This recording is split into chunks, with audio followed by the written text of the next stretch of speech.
the early church, by which I mean the first couple of centuries, we talked about what they thought about creation, humanity, and the fall into sin.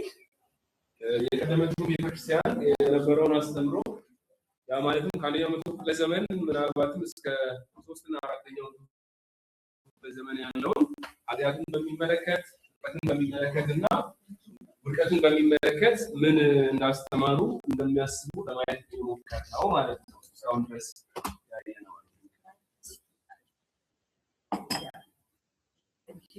Did you have a copy?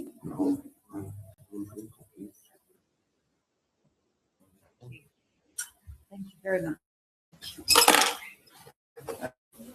I've learned not to sit that distance.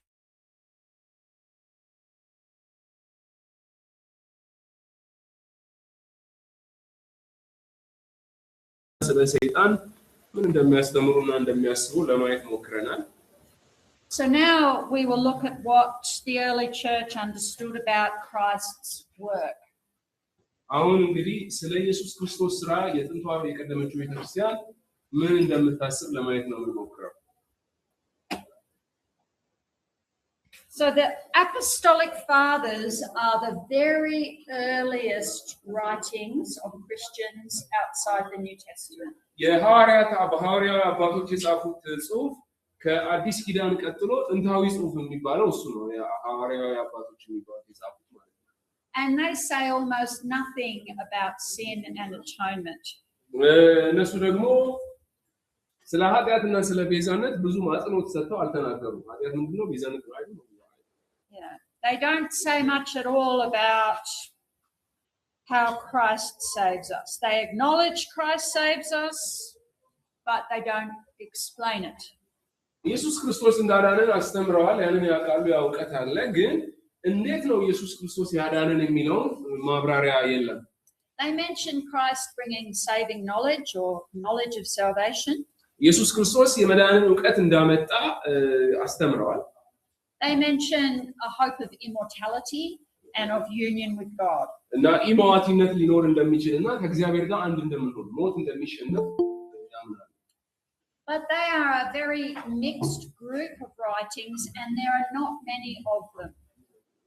ብዙ አይደሉም በዚህ ሐሳብ ላይ የተጻፉት እና ደግሞ የተለያዩ ቡድኖች አሉ። So it is hard to draw any conclusions about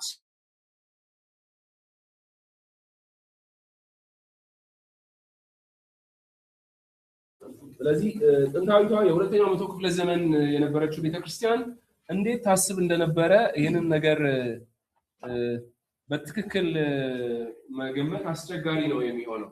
But one thing we do know is that in the 2nd century, Christians were quite concerned about what happens if they sin after baptism. ሌላኛው በዛ ጊዜ የነበረው ትልቁ ጉዳያቸው የነበረው ሰው ከተጠመቀ በኋላ ኃጢአት ቢሰራ ምንድነው የሚሆነው የሚል ጥያቄ ነው። They seem to have fixed on baptism as the point at which sins are forgiven. ምክንያቱም እነሱ የመጨረሻው የሰው ልጅ ኃጢአት ይቅርታ ሙሉ ለሙሉ የሚያገኘው በጥምቀት ጊዜ ነው ብለው ስለሚያስተምሩ ከጥምቀት በኋላ አንድ ሰው ኃጢአት ቢሰራ ምንድነው የሚሆነው? Now certainly in his speech in Acts 2, Peter says, repent and be baptized in the name of Jesus Christ for forgiveness of sins. እርግጥ ነው ሐዋርያው ጴጥሮስ በሐዋርያት ምዕራፍ 2 ላይ ኃጢአታችሁ ይሰረይ ዘንድ በጌታችን በኢየሱስ ክርስቶስ ስም ተጠመቁ ብሏቸዋል። But it's clear from Peter's wider teaching that it's the name of Jesus Christ that brings the forgiveness. ከጴጥሮስ አጠቃላይ ስብከት ግን የምንረዳው ነገር ምንድነው? የኃጢአት ስርየትንና ይቅርታን የሚያስገኘው ጥምቀቱ ሳይሆን የኢየሱስ ክርስቶስ ስም እንደሆነ ይናገራል። And baptism is our outward acknowledgement that we have put our faith in Christ. ይሄ ጥምቀት ደግሞ በክርስቶስ ኢየሱስ ላይ እምነታችንን እንዳስቀመጥን የሚታይ ውጫዊ መገለጫ ነው፣ ሥርዓት ነው ጥምቀቱ ማለት ነው። In the very earliest Jerusalem church, በቀደመችው ቤተክርስቲያን ውስጥ በኢየሩሳሌም የነበረችው ቤተክርስቲያን a person would confess Jesus ሰው የኢየሱስን ጌትነት በአፉ ይመሰክራል and be baptized straight away. ከዛ በኋላ ወዲያው ደግሞ ይጠመቃል። There was really no time difference, maybe the next day at the most. ብዙም የጊዜ ሰፊ ልዩነት የለም። እንደውም አንዳንዶቹ በነጋታው አንዳንዶቹ ወዲያው እንዲጠመቁ ይችላል። And that was appropriate because they were all Jews. ይሄ ደግሞ አስፈላጊ ነበር። ባለፈው እንደነገረቻችሁ አብዛኞቹ አይሁዶች ነበሩ። They knew their scriptures. መጽሐፍትን ያስተውላሉ፣ ያውቃሉ። They knew the sort of life God wanted them to live. እና እግዚአብሔር ከነሱ የሚፈልገውን ህይወት ምን እንደሆነ ያውቃሉ። So the main thing they had to acknowledge is that Jesus is the missing piece of the puzzle. እነሱ እውቅና መስጠት የሚጠበቅባቸው ብቸኛው ነገር ኢየሱስ ክርስቶስ ነው። ያንን የሚያሟላው መሲሁ እሱ እንደሆነ መቀበል ብቻ ነው። The same with the early God-fearing Gentiles. እንዲሁም ደግሞ እግዚአብሔርን የሚፈሩ ወይም አይሁዶች ጨምሮ ማለት ነው። They had been going to the synagogues, they knew the scriptures too. እነዚህ እግዚአብሔርን የሚፈሩ አሕዛቦችም ወደ ቤተ መቅደስ ይሄዳሉ፣ አብረው ያመልካሉ። But as more and more pagan Gentiles came into the church, ነገር ግን በጣም አሕዛቦቹ ደግሞ ወደ ቤተ ክርስቲያን እየመጡ ጌታን እየተቀበሉ እየበዙ ሲመጡ it was different. የተለየ ነበር። Because they had to learn a lot more about scripture and the Christian life. ስለ ክርስቲያናዊ ህይወት እንዲሁም ስለ ቅዱሳን መጽሐፍት በደንብ መማር ይጠበቅባቸዋል እነዚህ አሕዛብ። So they might confess that they want to follow Jesus. ኢየሱስን መከተል እንደሚፈልጉ ኢየሱስ ጌታ እንደሆነ ሊያውጁ ይችላሉ። But they have a period of learning called the catechumenate. እና የሚማሩበት ጊዜ አለ። ይሄም ካታቹሜኔት ወይንም ደግሞ የደቀ መዝሙርነት ትምህርት ይባላል። Before they are baptized. ወደ ጥምቀት ከመምጣታቸው በፊት የሚማሩት ትምህርት አለ ማለት ነው። Before they were regarded as becoming Christian. እና ክርስቲያኖች ናቸው ተብሎ በህዝብ መካከል ከመቀበላቸው በፊት ይህን ትምህርት መውሰድ አለባቸው። Okay. So the public outward sign of their now being a Christian and being able to take the Lord's Supper. ይሄ በህዝብ ፊት የምናደርገው መገለጫ ክርስቲያን መሆናችንን የሚገልጸው ነገር ከህዝቡ ጋር በህብረት መካፈልና የጌታን ራት አብሮ መቁረስ signified by their baptism was now in the distant future. በዚህ ጥምቀት ምክንያት ወደፊት ይሄዳል ማለት ነው። በኋላ ነው መጥተው ህብረት የሚያደርጉትን የጌታ ራት ይወስዱ። እስከዛ ድረስ ሳይጠመቁ አይወስዱ። And so increasingly baptism was seen as the point at which sins were washed away. ከዚህ የተነሳ ጥምቀት በራሱ ኃጢአት የሚነጻበት ብቸኛው እድል ሆነ። መጨረሻ ላይ ኃጢአት የሚነጻው ሲጠመቁ እንደሆነ በቤተክርስቲያን መታሰብ ተጀመረ። Now I think that most, if not all, people here would disagree with that. ከዚህ ጋር ብዙዎቻችሁ ላትስማሙ ትችላላችሁ፣ ልትቃወሙ ትችላላችሁ። But our focus is on what the early church thought. የኛ ዋና ትኩረታችን ሐሳቡ እንትኑ ሳይሆን ቤተክርስቲያን በዛ ጊዜ ምንድነው የሚያስቡት የሚለው እንድታውቁ ነው። They believed that baptism took away all sins. እነሱ የሚያምኑት ጥምቀት ሁሉንም ኃጢአት ያስወግዳል ብለው ነው። No matter what you had done, how wicked you had been, all sins were forgiven at baptism. ምንም ያክል ኃጢአተኛ ብትሆኑ፣ ምንም አይነት ኃጢአት ብትሰሩ፣ ምንም ክፉ ብትሆኑ ሁሉም ኃጢአት በጥምቀት ጊዜ ይወገዳል። But what happened if you sinned after baptism? ግን ከጥምቀት በኋላ ኃጢአት ብትሰሩ ምንድነው የሚሆነው? Because everybody does. Are there little sins that can just be forgiven by praying for forgiveness? ወይስ ሌሎች ትንሽ ኃጢአቶች አሉ ንስሐ ብቻ በመግባት ይቅርታ የምናገኝባቸው? Well, are there bigger sins that need more than that? ወይስ ሌላ ከባባድ ኃጢአቶች አሉ ንስሐ ከመግባት ተጨማሪ ነገር የሚጠይቁ? The sins that people were particularly worried about were murder, adultery and sexual immorality, and idolatry or apostasy. በቤተክርስቲያንን በጣም የሚያስጨንቃት በዛ ጊዜ በሁለተኛው በነበረችው ቤተክርስቲያን ውስጥ ትልቁ ጥያቄያቸው የነበረው ትልልቅ ኃጢአቶች ነው። ይሄ ምንድነው? የነፍስ ግድያ፣ ማመንዘር ወይም ደግሞ በትዳር ላይ ዝሙት መስራት፣ እንዲሁም ደግሞ ጣዖት ማምለክ። እንደዚህ አይነት ኃጢአት ክርስቲያን ከሰራ ምንድነው የሚሆነው የሚለው ጥያቄ ነው ለነሱ። So if after your baptism you murdered someone, or you committed adultery, or you worshipped an idol, could you be forgiven again? ስለዚህ ከተጠመቃችሁ በኋላ ሰው ብትገሉ ስትም ይሁን አውቃችሁ ወይንም ደግሞ ዝሙት ብትሰሩ ወይንም ደግሞ ጣዖት ብታመልኩ ምንድነው የምትሆኑት?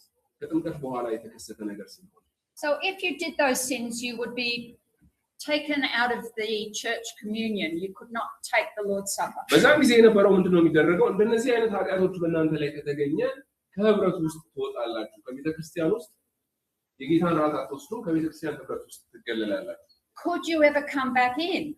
ተመልሳችሁስ መግባት ትችላላችሁ? እሱ ደግሞ ሌላ ጥያቄ ነው። እንዴት ነው ተመልሰው የሚገቡት? And if so, under what circumstances? እሺ ይግቡ እስከተባለ ምንድነው መስፈርቱ? በምን መስፈርት እንቀበላቸው እነዚህ ሰዎች የሚሉ?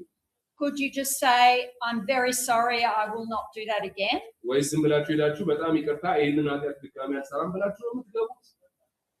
If you had been an elder or a bishop and you did those things, could you still be an elder and a bishop if you came back in? እንዲሁም ደግሞ በቤተ ክርስቲያን ውስጥ ለምሳሌ መሪ ብትሆኑ ወይ ደግሞ ጳጳስ ብትሆኑ እንደዚህ አይነት ኃጢአት ብትሰሩ ተመልሳችሁ ታዲያ በዛ ስራ ትቀጥላላችሁ? ቤተክርስቲያን መሪ ሆናችሁ ጳጳስ ሆናችሁ ትቀጥላላችሁ? እሱ ጥያቄ ነው።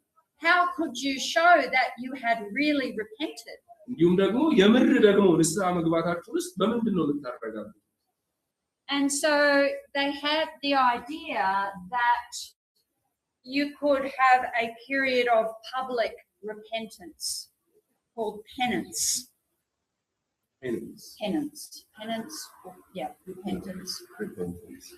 ስለዚህ ቤተክርስቲያን ሌላ ሁለተኛ ሐሳብ ነው ያመጣችው። ፔነንስ የሚባለው በካቶሊክ ቤተክርስቲያን ውስጥ ያለ የሚደረግ ነው። ግን ኦርቶዶክሶችም ጋር አለ። ለምሳሌ ንስሐ ሲገቡና ድንጋይ ተሸክመው ምናምን ቤተክርስቲያን ተስካር ዝክር ምናምን ያወጣሉ አይደል?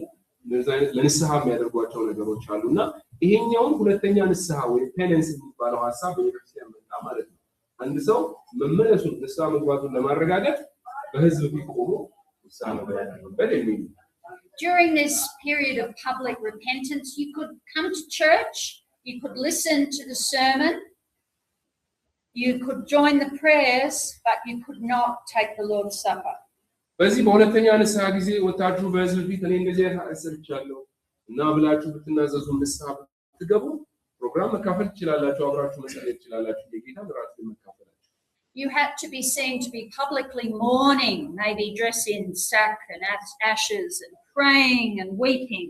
ወደዚህ ደግሞ ለመምጣት በጣም ለረጅም ጊዜ በህዝብ ፊት ንስሐ መግባታችሁ ማሳየት አለባችሁ። ጥቁር ልብስ ያዘን ልብስ ለብሳችሁ አመድ በላያችሁ ላይ አድርጋችሁ ማዘናችሁን በህዝብ ፊት ማልቀሳችሁ ማሳየት አለባችሁ። Giving to the poor, ለድሆች doing good works. መልካም ስራዎችን በመስራት ይህንን መግለጽ መቻል አለባችሁ ንስሐ መግባታችሁ። It was like going through the catechumenate again. ይሄ ልክ በዚህ የትምህርት ስርዓት ውስጥ ልክ አዲስ ክርስቲያን ሲመጣ እስከ ጥምቀት እንደሚማረው ልክ በዛ ስርዓት ውስጥ ነው ልታችሁ። And at the end of that time, if the bishop and the elders felt that you have clearly demonstrated your sincere repentance, they could let you back in. በዚህ ሂደት ውስጥ የቤተክርስቲያኒቱ መሪ ወይም ጳጳስ የሆኑ ሰዎች በትክክል ንስሐ መግባታችሁን አሳይታችኋል፣ የምርም ንስሐ ገብታችኋል ብለው እነሱ ካመኑበት ብቻ ወደ ጌታ ራት ትመለሳላችሁ ማለት ነው። So the emphasis was on demonstrating genuine repentance. ይሄ በዋናነት እውነተኛ ንስሐን በመግለጽ ውስጥ የሚታይ ነው። But there was still confusion and disagreement as to whether when you came back into the church that meant your sins were forgiven. Could the bishop bringing you back into the church, did that mean he could forgive your sins? ሁለት ጥያቄዎች ነው የሚነሱት። ስለዚህ የንስሐን ፍሬ አሳይታችኋል ተብላችሁ ወደ ቤተክርስቲያን ብትመለሱ ይሄ በራሱ የኃጢአት ይቅርታን ለማግኘታችሁ ማረጋገጫ ነው። ጳጳሱም ደግሞ እናንተ የምር ንስሐ ገብታችኋል ብሎ ወደ ጌታ ራት እንድትገቡ ውሳኔ ሲያደርግ ጳጳሱ ኃጢአትን የማስተሰረይ ስልጣን አለው ማለት ነው። ጥያቄ ነው የተነሳው ቤተክርስቲያን። So this relates to the authority of the bishop, what Jesus meant in Matthew 16 about having the keys of the kingdom of heaven and so on. and there were different opinions. ይሄ ደግሞ በቤተክርስቲያን ስልጣን ላይ ባለው አስተምሮ ላይ ሌላ ችግር ይዞ መጣ። ቤተክርስቲያን ስልጣኗ እስከምን ድረስ ነው የመንግስተ ሰማያትን ቁልፍ ሰጥቻችኋለሁ የሚለው የማቴዎስ ወንጌል ኢየሱስ እንድታስቡና እንድትፈቱ የሚለው ሐሳብ ሌላ ጥያቄ ሆኖ ተነሳ ማለት ነው። So this whole thing was a topic of concern in the 2nd and 3rd centuries. ይሄ በሁለተኛው በሶስተኛው መቶ ክፍለ ዘመን የተወሰነ አሳሳቢ ጉዳይ ነው። One early writing called The Shepherd of Hermas, አንድ ጥንታዊ ጽሑፍ አለ የሄርሜስ እረኛ የሚል መጽሐፍ አለ, which was widely read and regarded highly. እና በጣም በስፋት የሚነበብና እንደ ትልቅ ቅዱስ መጽሐፍ የሚቆጠር ነው በክርስቲያኖች መካከል። ይሄ መጽሐፍ discuss the possibility of a second repentance. ስለ ሁለተኛ ንስሐ ያወራል ይሄ መጽሐፍ። ሰው ሁለተኛ ንስሐ እንዴት ይገባል የሚለው። So this public penance as almost like a second baptism. ይሄንን በህዝብ ፊት ቆመን የምንናዘዘውን ንስሐ እንደ ሁለተኛ ጥምቀት ነው ብሎ ይናገራል መጽሐፉ። So one more chance. ይሄ ብቸኛ አንድ እድላችሁ ነው ብሎ እዛ መጽሐፉ ላይ የሚያቀርበው። ከጥምቀት በኋላ ኃጢአት ብትሰሩ በህዝብ ፊት ቆማችሁ የምትናዘዙት ኃጢአት እሱ የመጨረሻ እድላችሁ ሁለተኛ ጥምቀት ነው ነው። Generally, the Christians did not think that you could keep having extra chances. እና በዛ ዘመንም የነበሩ ክርስቲያኖች በተደጋጋሚ ኃጢአት እየሰራችሁ እድል ታገኛላችሁ የሚል አስተሳሰብ የላቸው። ለንስሐ ተደጋጋሚ እድል የማግኘት ቻንስ የለም። However, they did believe that there was one other type of second baptism. ነገር ግን ሌላ አይነት ሁለተኛ ጥምቀት አለ ብለው ያምናሉ። The baptism of blood if you were martyred. የሰማዕታዊነት ጥምቀት የሚሉት አሉ፣ የደም ጥምቀት የሚባለው። ስለዚህ ሰማዕት ሆናችሁ ከሞታችሁ ያ የሰማዕት ጥምቀት ይባላል። That was believed to forgive all sins just like baptism. ልክ እንደ ጥምቀት ይሄ ለምሳሌ ሰማዕት ሆናችሁ ብትሞቱ ሙሉ ኃጢአታችሁን በሙሉ ይደመስሳል። ያ ደም ያፈሰሳችሁ ነው። But there was still uncertainty as to whether the penance could forgive all sins. ግን ይሄ የንስሐ ወይም በቤተክርስቲያን የሚደረግ ይፋዊ ንስሐ በራሱ ኃጢአትን ሙሉ ለሙሉ ያስተሰርያል የሚል ጥያቄ ነው ያለው። Clement and Origen of Alexandria had another solution. ክሌመንት እና ኦሪጅን የእስክንድርያ ኦሪጅን ሌላ መፍትሄ አመጡ እነሱ። Because they believed that you still had additional chances after death. እነሱ እንደውም የሚያምኑት በዚህ ህይወት ብቻ አይደለም እንደውም ከሞታችሁም በኋላ የንስሐ ዕድል አላችሁ ብለው ያምናሉ። For Christ to teach you and heal you and eventually bring you back to God. ከሞታችሁም በኋላ እግዚአብሔር እንደገና ኢየሱስ ክርስቶስ ያስተምራችኋል፣ እንደገና ይፈውሳችኋል፣ መልሶ ደግሞ ወደ እግዚአብሔር ያመጣችኋል የሚል እምነት አላቸው። But that does not seem to be what most people thought. ይሄ ግን በአብዛኛው ህዝብ ዘንድ ተቀባይነት ያለው አይደለም። We will come back to this idea of baptism, penance and so on a little later. ትንሽ ቆይተን ይሄንን ንስሐና የጥምቀት አስተምሮ ላይ ተመልሰን እንመጣለን። When we come to the 2nd century apologists, the writers who defended Christianity, ወደ ሁለተኛው መቶ ክፍለ ዘመን የነበሩ የእምነት አቃቢያን አሉ፣ ክርስትናን የተከላከሉ ማለት ነው፣ ተከራክረው። people like ጀስቲን የሚባለው ሰው በፊትም አይተነዋል። ይሄን ሁለተኛው መቶ ክፍለ ዘመን የነበረ they say a little bit more about Christ's work. ስለ ኢየሱስ ክርስቶስ ስራ አንዳንድ ነገሮችን ይናገራል በጽሑፉ ላይ። But they still do not have a really complete soteriology.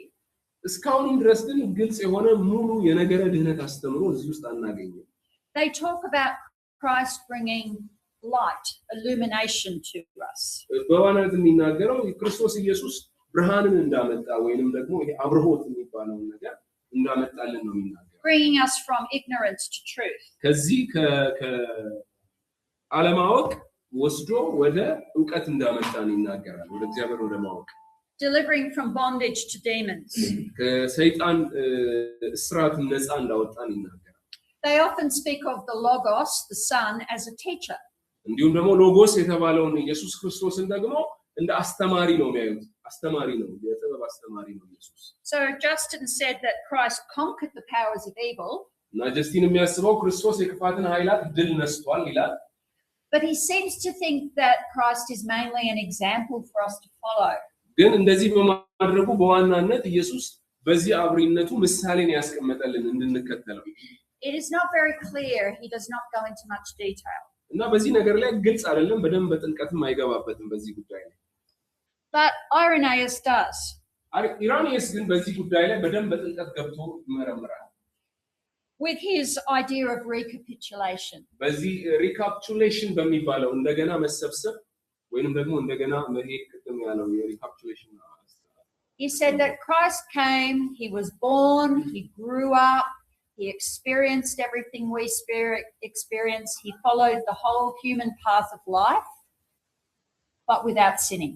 ኢየሱስ ክርስቶስ እንደገና መጥቶ በማለቴ በእኛ መካከል ሰው ሆኖ ተመላልሶ እኛ የምንሄደውን መንገድ በሙሉ ሄደዋል የኛን መከራ የኛን ችግር የኛን ፈተናዎች በሙሉ አልፏል እና ደግሞ ይሄንን ልምምዱን ነው ሪካፒቹሌሽን ብሎ እንደገና መለማመድ ወይም እንደገና መሰብሰብ ብሎ የሚናገረው ማለት ነው He did what Adam failed to do.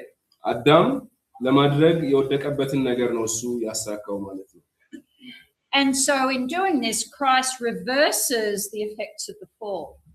ይሄንን በማድረጉ ደግሞ ኢየሱስ ክርስቶስ ይሄንን እንትን እንደገና መልሶታል ወደ ቦታው ማለት ነው He brings humanity back onto the right path to become closer to God. የሰው ልጆችን ወደ ትክክለኛው መንገድ አምጥቷቸዋል ወደ እግዚአብሔርም እንዲቀርቡ አድርጓል To achieve likeness to God.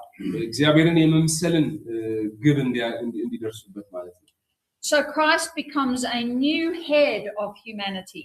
ስለዚህ ኢየሱስ ክርስቶስ የሰው ልጆች በሙሉ አዲስ ራስ ሆኖ ነው የመጣው He replaces Adam as the head of humanity. የአዳምን ቦታ ተክቷል ማለት ነው የሰው ዘር ራስ አዳም የነበረውን ኢየሱስ ክርስቶስ ወስዶታል And restores humanity to both the image and the likeness of God. የሰውንም ልጅ ደግሞ ወደ እግዚአብሔር መልክና ምሳሌ መልሶ አምጥቶታል ኢየሱስ He said Christ became what we are in order that he might make us what he is. That's that last. Yeah, okay. Tertullian የሚለው quotation, yeah, I was looking the quotation. በዚህ በትምህርት ሶስት መጨረሻ ላይ የምታገኙት ተርቱሊያን ቀጥታ የተናገረው ነው። እሱ ምንድነው ያለው? እርሱ እኛ የሆነውን ሆነ ይህም እኛን እርሱ የሆነውን ያደርገን ዘንድ ነው ብሎ ይናገራል። So Irenaeus actually has a soteriology. He says that Christ's obedience reversed Adam's disobedience. የኢራኒየስ ነገረ ድነት ምንድነው የሚለው? የአዳምን አመጽ ወይም አለመታዘዝ ቀልብሶ ወደ እግዚአብሔር መታዘዝ አምጥቶናል ነው። Because he perfected humanity, this restores fellowship with God. ይሄ ደግሞ የሰውን ልጆች ወደ ፍጹምነት አምጥቷል ወደዚህ የቤዝወት ህይወት ውስጥ አምጥቷቸዋል። And this enables our deification, our likeness to God. ይሄም እግዚአብሔርን አምሳያ እንድንሆን እግዚአብሔርን እንድንመስል ወይም deification የሚባለው ሐሳብ ውስጥ አምጥቶናል። But he also regarded Christ as a teacher who we should follow. ግን ኢየሱስንም አሁንም እንደ መምህር ነው የሚያየው እሱ የምንከተለው መምህር ነው ብሎ ነው የሚለው። So that is Irenaeus's recapitulation model of the atonement. ይሄ የኢራኒየስ recapitulation ትምህርት ነው። Tertullian had a different model. ተርቱሊያን ግን ሌላ እሱ ይዞ የመጣው ሌላ ሐሳብ ነው። And his model can be called satisfaction. የሱ አስተምህሮ በዚህ ነገር ድነት ላይ ካሳ የሚል ነው። So this is based on the idea that if people do good things, they earn merit, they earn favor or points, if you like. ልክ እንደምን መውሰድ እንችላለን ሰዎች ጥሩ ስራ ሲሰሩ ነጥብ ያገኛሉ ወይንም የሚቆጠርላቸው ነገር አለ ብሎ ያምናል። Whereas bad deeds, sins, incur a debt. ክፋት ሲሰሩ ወይም ኃጢአት ሲሰሩ ግን እንደ ዕዳ ይሆንባቸዋል ይላል። ዕዳ ውስጥ ይገባል። ጥሩ ስራ ሲሰሩ ግን እንደ ቦነስ ሆኖ ይቀመጥላቸዋል አለ። And that debt has to be paid or satisfied. ስለዚህ ኃጢአት የሰራ ሰው ደግሞ ዕዳ ውስጥ ነው። ያ ዕዳ ደግሞ መክፈል አለበት። ያን ዕዳ መክፈል አለበት። Tertullian believed that baptism marked the transition from being in the devil's world to being in the kingdom of God. ተርቱሊያን ጥምቀት ከዚህኛው ከሰይጣን ዓለም ወይም ከጨለማው ዓለም ወደ እግዚአብሔር ዓለም የሚያሸጋግረን ድልድይ ነው ብሎ ያምናል። So he clearly saw baptism as the point of forgiveness of sins. ስለዚህ በግልጽ እዚህ ጋር እንደምትረዱት ያሸጋግረናል ብሎ ካለ ጥምቀት የኃጢአት ስርየትን እንደሚያመጣ ያምን ነበር ማለት ነው። And he saw the catechumenate, the period of preparation for baptism, as a time for learning not to sin. እና ይሄ ከጥምቀት በፊት የምንማራቸው ትምህርቶች ዝግጅቶችን እንደ ልምምዶች ናቸው ትምህርቶች ናቸው ኃጢአት ማድረግ እንደሌለብን የምንማርበት ሂደት ነው ነው Yeah. So we don't begin to live a holy life after baptism. We should already have learnt to live a holy life before baptism. ከጥምቀት በኋላ አይደለም በቅድስና መኖርን የምንማረው ከጥምቀት በፊት ራሱ ኃጢአት አለመስራትን ተምረን መጨረስ አለብን ነው። So if baptism forgives all sins, then sin after baptism is a problem. ስለዚህ ከጥምቀት በኋላ የሚሰራ ኃጢአት ከጥምቀት በፊት ያለው ንስሐ ነው በንስሐ ትመለሳለህ ከጥምቀት በኋላ ያለው ግን ጥያቄ የሆነ ነው አሁንም የቀጠለው ማለት ነው። It is a debt. It requires satisfaction. ከጥምቀት በኋላ ኃጢአት ከሰራችሁ እንደ ዕዳ ነው ስለዚህ ካሳ ያስፈልጋል መክፈል አለባችሁ። And that debt is satisfied by doing this public penance. ይሄ ደግሞ ካሳው የሚገኘው በህዝብ ፊት ንስሐ በመግባት በመመለስ ነው። In his earlier writings, Tertullian seems to think that all sins can be forgiven through this process of repentance. እና ተርቱሊያን እነዚህ ሌሎች ሁሉ ኃጢአቶች ከጥምቀት በኋላ ብንሰራ በንስሐ መመለስ በህዝብ ፊት ንስሐ በመግባት መመለስ እንችላለን ብሎ ያምናል። He encourages people to repent. He says this public humiliation, it's good for you. እና ይሄ በህዝብ ፊት የምትናዘዙት በህዝብ ፊት ራሳችሁን የምታዋርዱት ነገር ለእናንተ ለነፍሳችሁ ጥሩ ነው ብሎ ይናገራል። And he talked about the parables of the lost coin, the lost sheep, and the lost son as evidence that God will welcome them back if they repent. እና ሰዎች ኃጢአት ከሰሩ በኋላ ንስሐ ቢገቡ እግዚአብሔር እንደሚቀበላቸው እንደማስረጃ የጠፋው ሳንቲም የጠፋው ልጅና የጠፋውን በግ ምሳሌ አድርጎ ያስተምራል ኢየሱስ ያስተማረው። But later on, Tertullian changed his mind. ከጊዜ በኋላ ግን ተርቱሊያን ሐሳቡን ቀየረ። He decided that those really bad sins, the big ones, murder, adultery, apostasy, could not be forgiven by the process of repentance. ተርቱሊያን ከጊዜ በኋላ ምን አሰበ? ምንዝርና የጣዖት አምልኮ ክህደት እና ነፍስን መግደል ያሉ እነዚህ ከባባድ ኃጢአቶች በህዝብ ፊት ንስሐ ብትገቡ ይቅርታን ሊያስገኙ አይችሉም ብሎ ደመደመ። He said that is not for the church to decide, that is not for the bishop to decide. ይሄንን ነገር ቤተክርስቲያን የመወሰንም ስልጣን የላትም እንዲሁም ጳጳሱም ይሄንን ይቅርታ የማሰጠት ስልጣን የለውም። Only God can decide to forgive those sins. እነዚህን ኃጢአቶች እግዚአብሔር ብቻ ነው መወሰን የሚችለው. And therefore such a person could not come back into communion, but they still should keep repenting because hopefully God would have mercy on them at the final judgment. እነዚህ ሰዎች ከቤተክርስቲያን ከመምጣት መጥፋት የለባቸው ሁሌ መምጣት አለባቸው ንስሐ መግባት አለባቸው ይህን ማቆም የሌለባቸው ለምንድነው በመጨረሻም እግዚአብሔር ይቅር ብሎ ሊቀበላቸው ይችላል። The only hope in this life for such a person to guarantee their forgiveness would be if they were martyred. ከዚህ ከባድ ኃጢአቶች ይቅርታን ሊያገኙበት የሚችሉበት ብቸኛው መንገድ በህይወት እያሉ እግዚአብሔርን ፊት ሳይገናኙ በህይወት እያሉ ይቅርታ ሊያገኙ የሚችሉበት መንገድ ሰማዕትነት ብቻ ነው። ለጌታ ብለው ከተሰዉ ይህ ኃጢአታቸው ይቅር ይባላል። Now we should understand that Tertullian was a big fan of martyrdom.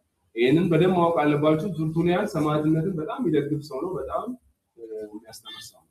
Even though there's no evidence that he was martyred. እሱ ራሱ ሰማዕት ለመሆኑ ምንም ማስረጃ ባይኖርም ማለት ነው።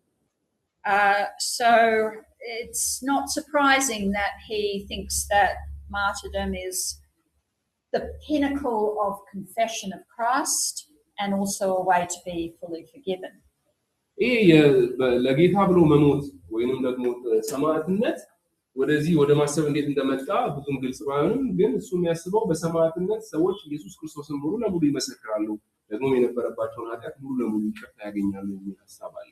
All of Tertullian's many writings are colored by the experience of persecution during his time.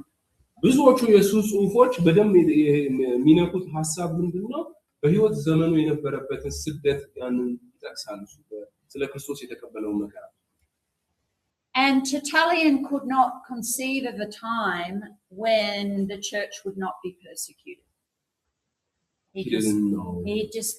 He imagined that this was the last, he was living in the last days, and that persecution was part of that, and it would continue until Christ returned.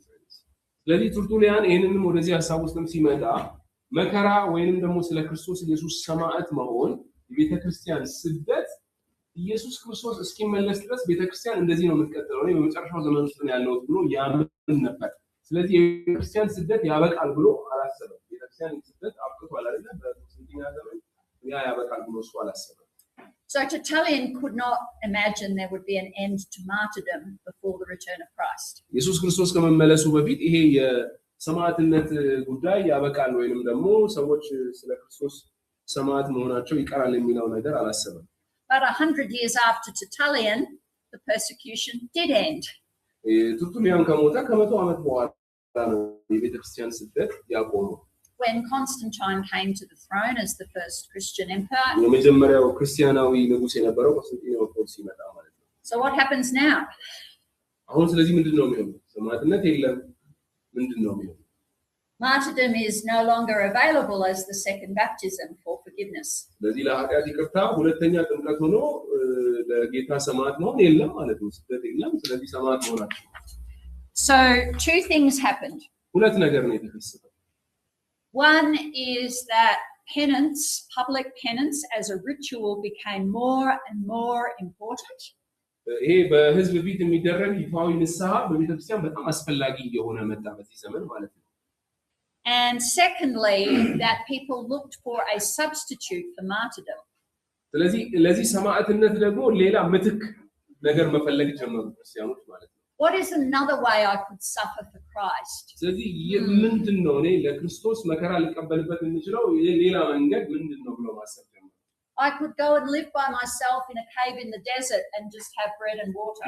ስለዚህ ራሴን ለይቼ ከዚህ ዓለም ተለይቼ በረሃ ውስጥ የሆነ ዋሻ ውስጥ ሄጄ ዳቦና ውሃ ብቻ እየበላው ለጌታ ተለይቼ ብሎ እሱ መከራ መቀበል ነው ብሎ ማሰብ ጀመሩ።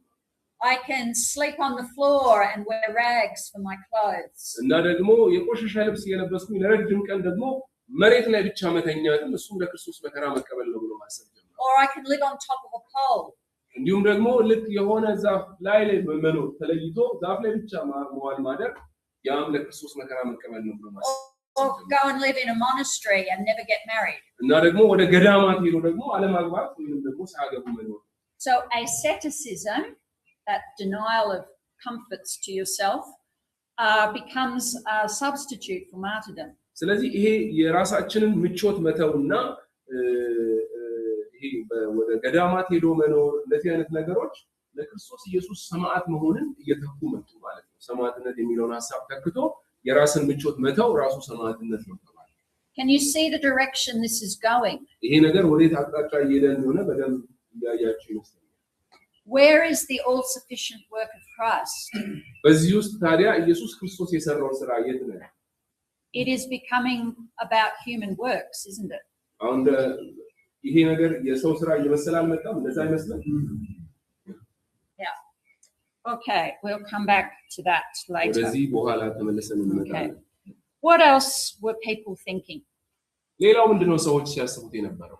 What other models or pictures of Christ's work were being taught? የቱ ነው ሌላው የኢየሱስ ክርስቶስን ስራ በሚመለከት የተሰጡ ማብራሪያዎች? Origen, of course, has an opinion. ኦሪጅን ራሱ ሌላ የተለየ ሐሳብ ይዞ መጥቷል። And his model is one of ransom and victory. የሱ ሐሳብ ምን የሚለው ቤዛነትና ድል የሚል ነው የኢየሱስን ስራ ለመግለጽ። Origen believed that Christ's resurrection was his triumph over the forces of the evil and the devil. ኦሪጅን የሚያስበው ምንድነው? የክርስቶስ ኢየሱስ ከሞት መነሳት በክፋት ኃይላት ላይና በዲያብሎስ ላይ ኢየሱስ የተቀዳጀው ድል ነው ብሎ ያምናል። Which is true. In Hebrews, we read that in his death he destroyed him who has the power of death, that is the devil. ምክንያቱም መጽሐፍ ቅዱስ የሚነግረን በሞት ላይ ኃይል ያለው ያው ደግሞ ሰይጣንን ያጠፋዋል ብሎ ስለሚናገር ትንሣኤው ራሱ ድል መንሳት እንደሆነ መጽሐፍ ቅዱስ ይናገራል። So that's an appropriate starting point. ይሄ ትክክለኛ መነሻ ነጥብ ነው። But again, Origin goes off in a strange direction. ከዚህ በኋላ ግን ኦሪጅን ሌላ የእንግዳ ወደ ሆነ አቅጣጫ ነው ሄደው. He said that the devil had held human souls captive due to their sin. እንዲህ ብሎ ያምናል ሰዎች ኃጢአት በመስራታቸው ምክንያት የሰውን ልጆች በባርነት ውስጥ ሰይጣን ይዟቸዋል ብሎ ያምናል. And Christ offered his own soul to the devil in exchange for humanity. ስለዚህ ክርስቶስ ኢየሱስ የራሱን ነፍስ እንደ ካሳ አድርጎ ከፍሎ ነው የሰውን ልጆች ከሰይጣን ያስለቀቀው ነው የሚለው. But that was a trick. ይሄ ግን በጣም እንደ ወጥመድ የሚመስል ሐሳብ ነው. The devil did not realize that Christ's soul could never be held by the devil. The devil did not realize he could never hold Christ's soul in exchange. ይሄኛውን የኢየሱስ ክርስቶስን ኢየሱስ ነፍሱን ሰጥቶ ነው የሰዎችን ነፍስ ከሰይጣን ወጥመድ ውስጥ ያስለቀቀው. ሰይጣን የኢየሱስን ነፍስ ግን ሲቀበል ተሸውዶ ነበር፣ ወጥመድ ነበር። ምክንያቱም ሰይጣን የኢየሱስን ነፍስ ይዤ እጠብቃለሁ ብሎ ነበር። ምክንያቱም ተቀብሏል። ልክ ሰው ገዝቶ እንደሚለዋወጠው ኢየሱስን ነፍስ ተቀበለ፣ ከዛ የሰዎችን ነፍስ ለቀቀ. So the devil said, "Oh, good deal. I will take Christ's soul in exchange for humanity." ጥሩ ልውውጥ ነው። ስለዚህ የኢየሱስን ነፍስን ይዣለሁ በሰዎች ነፍስ ቀይራለሁ ብሎ ይሱታል. But Christ conquered death and said, "Ha, tricked you." እና ኢየሱስ ክርስቶስን ከሞት ተነሳ፣ ከዛ በኋላ ሰይጣንን ሸወድኩ አለው.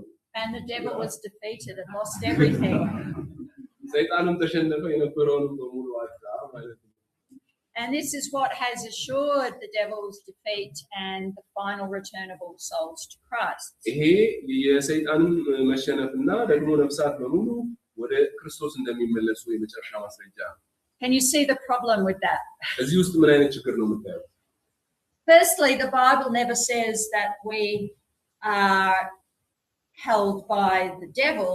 It says we are held, it's our sin which enslaves us. God does not owe the devil anything. Right? That's the issue. መጽሐፍ ቅዱስ የሚነግረን እግዚአብሔር ለሰይጣን ምንም ነገር እንደከፈለው የሚጠቅስ ነገር የለም። ነገር ግን እኛ የኃጢአት ባሪያዎች እንደሆነ እንጂ ሰይጣን ባሪያ አድርጎ እንደያዘን የሚያስረዳ ሐሳብ የለም። ያ እኛ የኃጢአት ባሪያዎች ነን ይለናል መጽሐፍ ቅዱስ፣ ወይም የሰው ልጆች ባርነታቸው ለኃጢአት ነው። Origin's theory gives the devil rights and makes God have to negotiate with him. የዚህ ኦሪጂን አሁን እሷ የተናገረችው አስተምህሮ ለሰይጣን የሆነ ትልቅ አቅም ይሰጠዋል ከእግዚአብሔር ጋር እንዲደራደር ማለት ነው. It also makes Christ out to be a deceiver. እና ኢየሱስ ክርስቶስንም እንደሆነ አታላይ አድርጎ ያቀርበዋል ማለት ሰይጣንን አታሎት ሸወድኩ ምናምን እንዳለ. So there are problems with that theory. ከዚህ አስተሳሰብ ጋር የተወሰኑ ችግሮች አሉበት ማለት ነው. Origen also, like Clement, considered Christ to be a great doctor, healer, and educator. ክርስቶስ ሌላ በተጨማሪ ኦሪጅን ክርስቶስን ምን ብሎ ያስበዋል? እንደ ታላቅ ፈዋሽ ወይም ሐኪም እና እንደ መምህር አድርጎ ያስበዋል. An example that we can follow. እና የምንከተለው ምሳሌ አድርጎ ያቀርበዋል. And whose healing and teaching would continue in the afterlife. ለዚህም ከሞት በኋላም ደግሞ ይሄ ማከሙ ፈዋሽነቱና መምህርነቱ ይቀጥላል ብሎ ይናገራል. Another model was that of Athanasius. ሌላኛው ስለ ኢየሱስ ክርስቶስ ሥራ ሌላ ሐሳብ ይዞ የመጣው አትናቴዎስ ነው. So he picks up on Irenaeus's idea of deification and develops that. እና እሱ የኢራኒየስን የመለኮት የመሆን ወይም deification እሱን ሐሳብ ወስዶ ያሳድገዋል. He said that Christ's death and resurrection imparts forgiveness and rescues us from death and gives us saving knowledge of God. እንዲህ ብሎ ነው የሚያስተምረው እሱ የክርስቶስ ሞትና ትንሣኤ ይቅርታን ያሰጠናል፣ ከሞት ይደገናል እና ደግሞ የሚያድነንን የእግዚአብሔርን ዕውቀት ይሰጠናል ይላል. Therefore, the Christian is equipped to grow in likeness to Christ. ስለዚህ ክርስቲያኖች ክርስቶስ ኢየሱስን እየመሰሉ እንዲያድጉ ታጥቀዋል ወይም ያንን ነገር አግኝተዋል። And that is a very scriptural idea. ይሄ ደግሞ መጽሐፍ ቅዱሳዊ ሐሳብ ነው። Okay, Paul talks about, wanting us to be formed more like Christ and so on. That's ስለዚህ fine. ሐሳብ ሐዋርያው ጳውሎስ ይናገራል እኛም ክርስቶስን እየመሰልን እናድጋለንና ይሄ ትክክለኛ ሐሳብ ነው። And that's what Athanasius means when he talks about deification, becoming more like God. ስለ መለኮታዊ መሆን ወይም መለኮት ስለመሆን አትናቴዎስ ሲናገር ይሄን ነው እየተናገረ ያለው ክርስቶስን ስለመምሰል ነው እንጂ አምላክ ትሆናላችሁ እያለ አይደለም። And as we go through life, this process continues. We would call that sanctification. እና ይሄ ደግሞ ሂደት በህይወት እስካለን ድረስ ይቀጥላል። ይሄንንም ደግሞ መቀደስ ወይንም ደግሞ መቀደስ ይለዋል። And so we increasingly receive the blessings of Christ as we go through life. በህይወት በቆየን ቁጥር ይሄንን የክርስቶስ ኢየሱስን በረከቶች እየተቀበልን እንሄዳለን። We approach immortality, we approach incorruption. አለመሞትን እና አለመጥፋትን እየቀረብን እንመጣለን ወይም ኢማዋቲ እንሆናለን። So the image of God in humanity which had been damaged is now restored. በኃጢአት ምክንያት የሰው ልጅ የተበላሸው የእግዚአብሔር መልክ እንደገና ታድሷል ማለት ነው። And as we mentioned the other day, this idea of deification is central to Orthodox theology. ባለፈውም እንዳልኳችሁ ይሄ መለኮታዊ መሆን የሚለው አስተምህሮ የኦርቶዶክስ የነገረ ድህነት አስተምህሮ መሰረት ነው። So the various branches of the Eastern Orthodox Church understand salvation in terms of this deification. እነሱ ነገረ ድህነትን የኦርቶዶክስ ቤተክርስቲያን አብዛኞቹ የምስራቅ ኦርቶዶክስ የሚረዱት ድህነትን መለኮት ከመሆን ጋር ወይም deification ከሚለው ሐሳብ ጋር። Any questions so far on any of those different models? በእነዚህ ነገሮች ላይ ጥያቄ ካላችሁ እኔ ጥያቄ የፈጠረብኝ ቱርቱሪያን አስተምሮ እሱ እኔ ይሄ ሰውዬ ሙስሊም ይመስለኛል።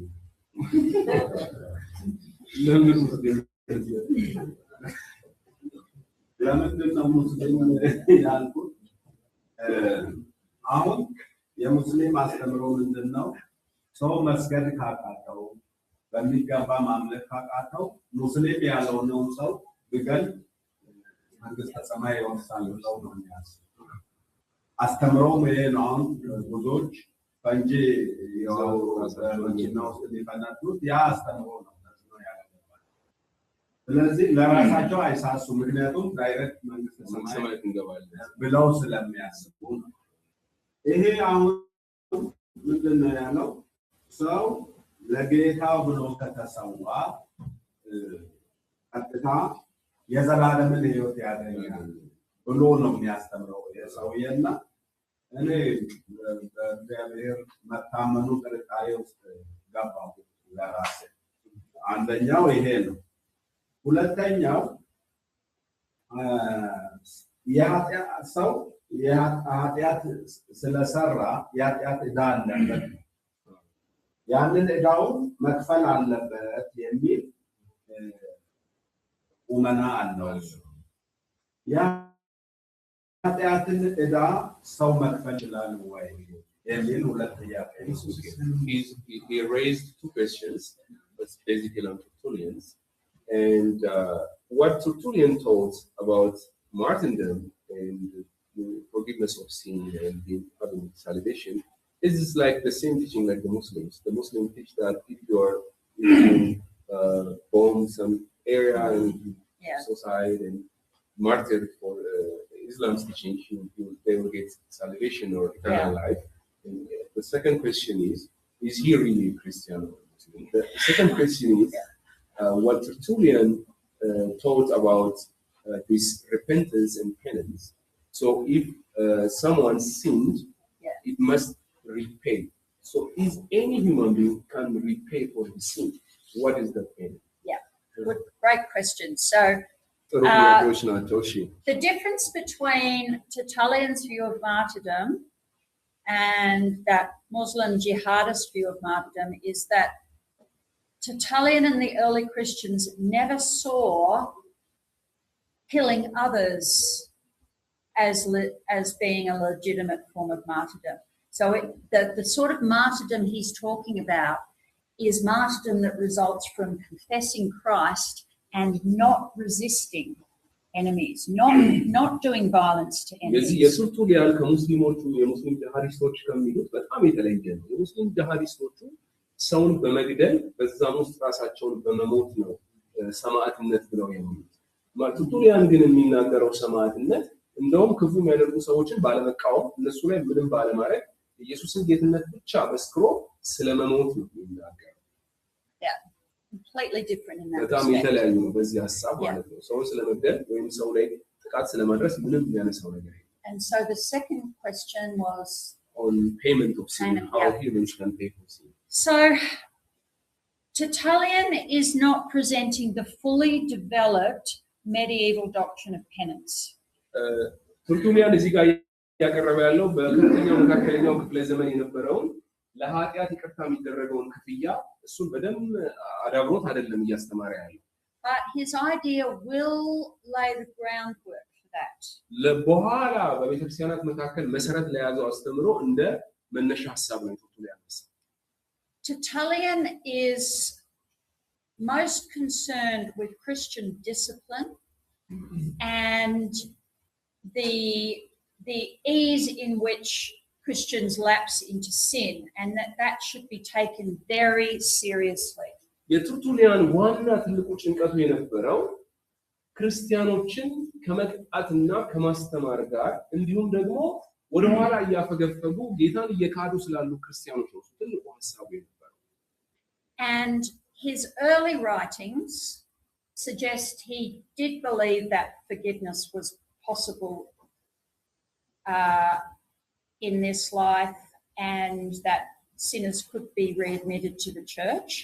It's later in his life that he becomes a lot more rigorous, a lot more strict.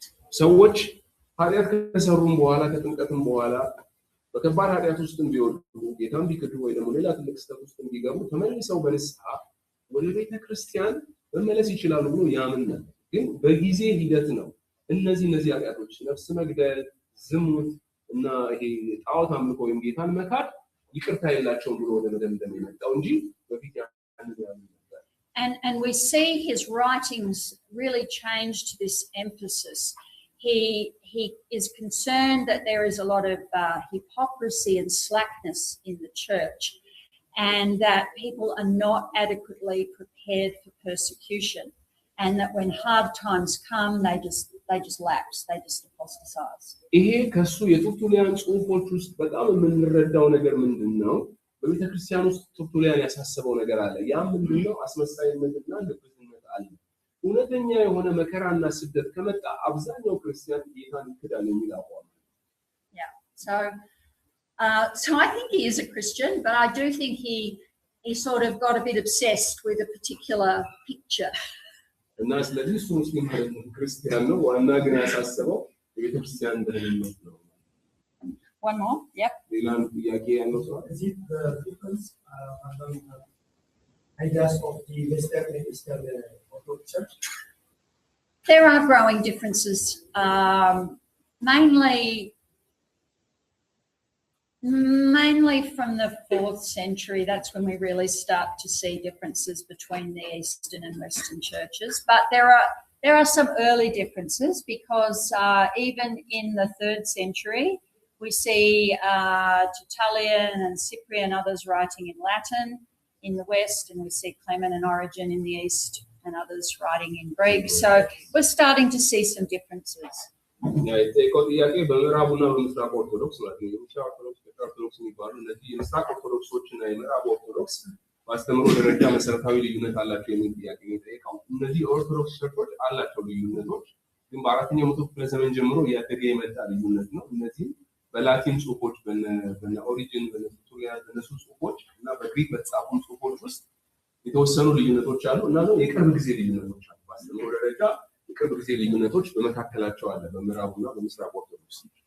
So at this stage, it's more that they have different emphases, and different writers within each tradition have different emphases as well. ስለዚህ እነሱ ሁለቱም የሚጠቀሙት ቋንቋ የተለያየ ነው። አንዱ ላቲን ነው፣ አንዱ ግሪክ ነው። ስለዚህ ያደገ የመጣውና ሲጠቀሙት የነበረው ጽሑፍም ልዩነት አለው ማለት ነው። እየዳበረ የመጣውም ነገረ መለኮት የተወሰነ ልዩነት እያመጣ ነው። So what was Augustine's model of Christ's work? አውግስጢኖስ ምንድነው ስለ ኢየሱስ ክርስቶስ ያሰበው ያስተማረው? So Augustine chose to focus on Christ's work as a sacrifice. አውግስጢኖስ በጣም በኢየሱስ ክርስቶስ ስራ ላይ ሲያስብ ስለ መስዋዕትነት ነው ያሰበው። He said that the cross was a sacrifice to which the Old Testament sacrifices pointed. መስቀሉ በራሱ የብሉይ ኪዳን መስዋዕቶች የሚያሳዩት ምልክት ነው ወይም ያመለክቱት የነበረ ነው። መስዋዕቶቹ ጥላ ናቸው፣ አካሉ ግን መስቀሉ ነው። Which is true. We can see that in the Bible. ይሄ ደግሞ መጽሐፍ ቅዱስ ውስጥ ያለ አስተምሮ ነው። ልክ ነው። And by his death, by his sacrifice, Christ purged, removed our sin and our guilt. እንዲሁም ኢየሱስ በመሞቱ በመስቀል ላይ በመሰዋቱ ምክንያት የኛን ኃጢአት ከላያችን ላይ አስወግዷል። Which again, that's what the Bible says. ይሄም ደግሞ መጽሐፍ ቅዱስ የሚያስተምረው ነው። He says that Christ is both the victim, the sacrifice, and the priest who offers it. እና አውግስጢኖስ የሚለው ምንድነው? ኢየሱስ ክርስቶስ በተመሳሳይ ሰዓት እዛ ጋር ጥቃት የደረሰበት መስዋዕቱም ነው፣ ጥቃቱን የሚያደርሰውም ካህኑ ነው። መስዋዕት ያደረገውም ካህን ነው፣ የተሰዋውም መስዋዕት ነው ይላል። And that's what the Bible says. ይሄም መጽሐፍ ቅዱሳዊ ነው። He's a high priest. He presented an offering to God. He opened the way for us to enter the most holy place. And he's also the lamb that was offered. መጽሐፍ ቅዱስ ይሄንን በግልጽ ነው የሚነግረን። ኢየሱስ ክርስቶስ ሊቀ ካህኑ ነው፣ ወደ እግዚአብሔር ይዞ መስዋዕቱን ይዞ የቀረበ ካህን ነው። እንዲሁም ደግሞ ንጹህ ሆኖ የተሰዋ የመስዋዕት በግ ነው ኢየሱስ ክርስቶስ። So each of these early understandings of Christ's work, Irenaeus's recapitulation, Tertullian's satisfaction, እነዚህ ሁሉ የጥንቷ ቤተክርስቲያን አስተምሮች የአይሬኔስ ሪካፒቱሌሽን፣ የቱርቱሊያን ደግሞ ካሳ የሚለውን ሐሳብ እንደገና መለማመድና ካሳ፣ Origen's idea of ransom and victory, okay, origin is on ransom, what was Tertullian? satisfaction. Yeah. Okay. Origen's thought was on Yeah. So Irenaeus recapitulation. Irenaeus ይሄ እንደገና መለማመድ ኢየሱስ እንደገና ህይወታችንን ሄዷል የሚለው ሪካፒቱሌሽን ነው። Tertullian's satisfaction. ተርቱሊያን ደግሞ ስለ ካሳ ነው ያወራው፣ ሰይጣንን ካሳ ከፍሎ አስለጥቆናል የሚለው።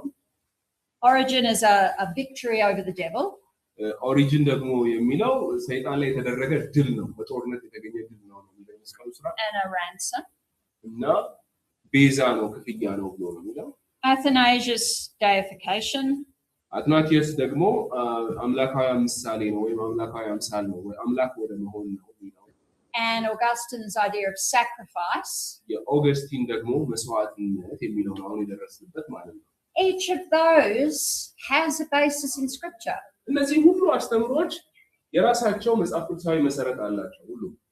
And although Origen and Tertullian might have taken it a bit in a wrong direction, ምንም እንኳን ቱርቱሊያን እና ኦሪጂን በጣም ወደ ተሳሳተ አቅጣጫ ላይ ተጠው ቢወስዱትም ሐሳቡ መጽሐፍ ቅዱስ ላይ አለ። those basic concepts of ransom, victory, and sacrifice, and so on, we find them in scripture. እነዚህ ድል ማድረግ፣ ካሳ መክፈል፣ መስዋዕት መሆን፣ እነዚህ ሁሉ ሐሳቦች በመጽሐፍ ቅዱስ ውስጥ የምናገኛቸው ናቸው። The thing is, each of those is only one aspect of the atonement. ዋናው ነገር ምንድነው? ይሄ የቤዝወት ስራ ላይ እነዚህ ነገሮች ለአንድ አካላት ናቸው እንጂ በራሱ ብቻውን አይደለም። ካሳ መክፈሉ፣ ሰይጣንን ማሸነፉ፣ እነዚህ በውስጡ ያሉ ፕሮፓቶች ናቸው። Each one by itself is incomplete. በራሱ አንዱ ብቻውን ሙሉ አይደለም፣ ጉድለት አለበት። So it's like a polished gemstone. ልክ እንደ ተጠረበ ድንጋይ አድርጋችሁ አስቡት።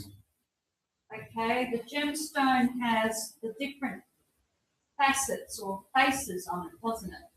ይሄ የተጠረበ ድንጋይ ለምሳሌ የራሱ ፊቶች መልኮች አሉት የተጠረበበት ቦታ ላይ ማለት ነው። As it's polished to have many faces, that's what makes it shine, because it reflects the light.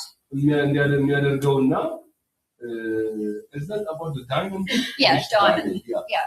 Diamond የሚባል ይሄ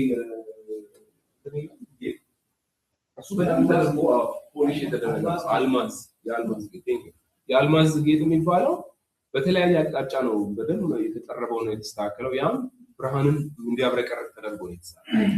So we only see its full beauty when it has many faces.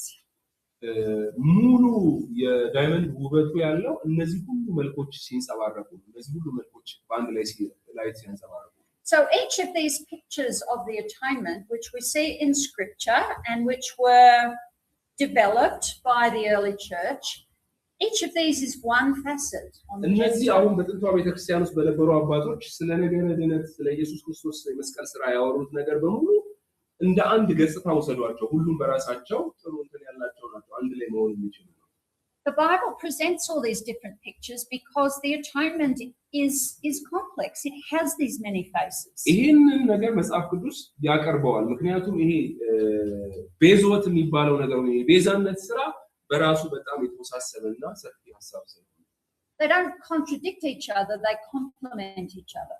እርስ በራሳቸው አይቃረኑም ነገር ግን እርስ በራሳቸው ይቀባበላሉ And we can trace them all through the Old Testament, things like sacrifice and the payment of blood and all those things. And they all point towards Jesus. እነዚህ ነገሮች በሙሉ ወደ ብሉይ ኪዳን ሄዳችሁ ስታዩ የምታገኙዋቸው ናቸው መስዋዕትነትም ቢሆን የደም ካሳ መክፈል የሚባሉ ነገሮች በሙሉ መጽሐፍ ቅዱስ ውስጥ ያሉ ናቸው So his sacrifice is presented as a victory. It is presented as him being the second Adam. Okay? Those images are there in scripture. እነዚህ ምስሎች በሙሉ በመጽሐፍ ቅዱስ ውስጥ ያሉ ናቸው ኢየሱስንም እንደ ሁለተኛው አዳም አድርጎ የሚያቀርብልን ሐሳብ ነው The problem comes if we only focus on one of those. ችግሩ የሚመጣው በአንዱ ገጽታ ላይ ብቻ የምናተኩር ከሆነ That can narrow down the atonement to a single idea. እና ወደ አንድ ሐሳብ ብቻ ያመጣዋል ይሄንን ነገር የኃጢአት ቤዛነትን ማለት ነው And then that can lead to some wrong ideas. እና ወደ ተሳሳተ ሐሳቦችም ሊመራን ይችላል ማለት ነው It will oversimplify Christ's work. ኢየሱስ ክርስቶስንም ሥራ ደግሞ ያቃልለዋል ወይም ወደ አንድ ነጥብ ብቻ ያመጣዋል So if we only think about recapitulation, we will focus on imitating Christ. ለምሳሌ በኢየሱስ ክርስቶስ እንደገና የኖረውን የሪካፒቱሌሽን የሚለው ሐሳብ ነው የክርስቶስ የመስቀል ሥራ ብለን ካሰብን ኢየሱስን ስለመምሰል ነው ደህንነት ብለን የምንለው ክርስቶስን መምሰል ነው ደህንነት ብለን ብቻ ነው የምናስበው Now we should imitate Christ. ኢየሱስን መምሰል አለብን መከተል አለብን But we are not saved by how closely we imitate Christ. እኛ ግን ሄዳነው ኢየሱስን ምን ያክል በደንብ መስለናል በሚለው አይደለም And there is a sense of satisfaction. God demands a penalty for sin. ሌላው ካሳም የሚለው ሐሳብ መጽሐፍ ቅዱስ ውስጥ ያለ እግዚአብሔር ለኃጢአት ካሳ ይፈልጋል ወይም ደግሞ And Christ paid that. ያንን ካሳ ደግሞ ኢየሱስ ክርስቶስ ከፍሎታል He paid for our sins on the cross. ስለ ኃጢአታችን በመስቀል ላይ ከፍሎታል But if we emphasize that and take that in the wrong direction, we might think that we have to pay as well, that there is more to pay. ይሄንን ነገር ደግሞ ለጥጠን ወደዛ ከወሰድነው እኛም መክፈል አለብን ወደሚል ትምህርት ውስጥ እንገባለን ወደ መክፈል ስራ ውስጥ ነው የምንሄደው ማለት ነው We might miss the fact that Christ's sacrifice is sufficient payment once for all. እና ለአንዴን ለመጨረሻ ጊዜ የኢየሱስ ክርስቶስ የመስቀል ስራ ሙሉ ለሙሉ ከፍሎታል የሚለውን ሐሳብ እንረሳለን And that's the direction the Roman Catholic Church will go. ይሄ ደግሞ የሮም ካቶሊክ ቤተክርስቲያን የሄደችበት የተሳሳተ አቅጣጫ ነው If we emphasize that victory aspect, then we're emphasizing the sort of cosmic battle. And again, it will tend to rely on what we do, how faithful we can be. ይሄ ድል ወይም ድል መንሳት የሚለውንም ትምህርት ከወሰድነው ደህንነታችንን ከአጽናፈ ዓለሙ ጋር ከሚደረግ ጦርነት ጋር አስበነው እኛ ገብተን የምንሳተፍበት የምንዋጋበት ወይም ሰማዕት የምንሆንበት እንዴት ነው ብለን ነው የምናስበው And if we only focus on deification, then we might forget that yes, we actually still do sin and we still need to repent and be forgiven. መለኮታዊ መሆን የሚለው ወይም ዴፊኬሽን የሚለውን ደግሞ እሱ ላይ ካተኮርን እኛ ኃጢአተኞች መሆናችንና ይቅርታ እንደሚያስፈልገን የሚለውን ሐሳብ እየረሳን እንሄዳለን አስፈላጊነቱን የይቅርታና የፍርድ አስፈላጊነትን ያደበዝዘዋል መጨረሻ ላይ ፍርድ አይኖርም ወይም ይቅርታ የሚባል ነገር የለም ያመጣል So the full picture is a balance of all those pictures and more. ስለዚህ ሙሉ ትክክለኛው ምስል እነዚህን አመዛዝኖ መያዝ ነው ሁሉንም በአንድነት ማለት ነው So we already just had a little bit of a look at Athanasius' incarnation of the word, and at some stage it will be good if you read through that properly. Now we've sort of looked at Athanasius' broader ideas. ባለፈው አትናቴስ ቃል ሥጋ ስለመሆን የሚለውን እዚህ ማንበቢያው ላይ አይተናል እሱንም ሄዳችሁ አንብቡት ሪደራችሁ ላይ አለ ስለሱ ቃል ሥጋ ስለመሆን የጻፈው And so the period of the early church sort of finishes and starts to move into the next phase of history. ይሄ የሁለተኛው መቶ ክፍለ ዘመን የነበረችው ቤተክርስቲያን ወደ አዲስ ምዕራፍ ውስጥና ወደ አዲስ ታሪክ ውስጥ የገባች እንደሆነ እንረዳለን። አዳዲስ አስተሳሰቦች እየመጡ ነው። Constantine ends the persecution and Christians start to become powerful and influential. ቆስጠንጢኖስ መከራና ስደትን አስቆመ። ክርስቲያኖች ተጽዕኖ ፈጣሪና ኃይለኞች ይሆናሉ። The church becomes wealthy and begins to dominate the Roman Empire. እና ቤተክርስቲያን በጣም ሀብታም እየሆነች መጣች። ደግሞ የሮምን ግዛት ደግሞ ተጽዕኖ መፍጠር ጀመረች። And this will transition into the medieval period. ይሄ ወደ መካከለኛው ክፍለ ዘመን ይወስደናል። When the Western Latin Church becomes the dominant religion over the fragments of the destroyed empire. ይሄ የተበላሸው ወይም የፈራረሰው የሮም መንግስት ከፈረሰም በኋላ በነበረው ጊዜ መካከለኛው ክፍለ ዘመን ላይ እንዳለ ተጽዕኖ ፈጣሪ የነበረው የካቶሊክ እምነት ነው ማለት ነው። ካቶሊክ ነች። And in the east, the Orthodox Church will continue within the Byzantine Empire and will develop along its own lines. እና በዚህ በምስራቁ በኩል ደግሞ በዚህ በዛንታይን በሚባለው መንግስት ውስጥ የኦርቶዶክስ ቤተክርስቲያን ደግሞ መስፋት ጀመረች ማለት ነው። And so how does our soteriology develop in this new phase? በዚህ ጊዜ ውስጥ እንዴት ነው የነገረ ድነታችን ያደገው? So we'll go back to thinking about humanity. ተመልሰን ስለ ሰብአዊነት ነው የምናየው። ሰው መሆን ማለት ምን ማለት ነው? So remember, Origen taught the immortality and pre-existence of souls. እንደምታስታውሱት ለምሳሌ ኦሪጅን የነፍሳትን አለመሞትና ነፍሳት ደግሞ ቅድመ ህልውና እንዳላቸው ተናግሯል። Tertullian taught that the soul begins at conception. ቱሊያን ደግሞ ነፍስ የሚጀምረው ሰው ሲጸነስ ወይም ሲረገዝ ነው ይላል። The early church rejected dualism, that matter is intrinsically evil. ስጋ ክፉ ነው የሚለውንም አስተምሮ ቤተክርስቲያን ሁለትዮሽ አስተምሮ እንደተቃወመች ታስታውሳላችሁ። Our bodies are not evil, they're not a prison. እነዚህ ሰውነታችን ይሄ ስጋችን እስር ቤት አይደለም ወይም ክፉ አይደለም። Athanasius taught that humanity's original state was blessed, አትናቴስ የሰው ልጅ የመጀመሪያ ሁኔታ የተባረከ ነው ብሎ ያስብ ነበር። but became corrupted by the fall. ከውድቀት በኋላ ግን ተበላሽቷል ይላል።